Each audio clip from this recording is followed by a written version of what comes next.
இவருதான் உண்மையிலேயே எல்லாரையும் விட பலசாலி. ஒரு உயிருள்ள ஜீவனால இது எல்லாத்தையும் எப்படி பண்ண முடியும்? சண்டையில இருந்து பின்வாங்குறேன். கோஜோவை எதிர்த்து போராடுற அளவுக்கு நான் ஒண்ணும் முட்டாள் கிடையாது. ஒரு நிமிஷம். கிட்டத்தட்ட ஒரு நிமிஷத்துக்கு 4 மீட்டர் தூரத்துல நம்ம சத்தோரு கோஜோவா வைக்கணும்.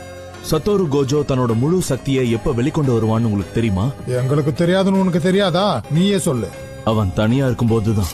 அதான் அவன் கவனத்தை சிதறடிக்க மனுஷங்க கூட இருந்தாலும் நீ சொல்ற மாதிரி கிட்டத்தட்ட ஒரு நிமிஷத்துக்கு அவனை அந்த 4 மீட்டர் ரேஞ்சுக்குள்ள கொண்டு வர்றது கஷ்டம்.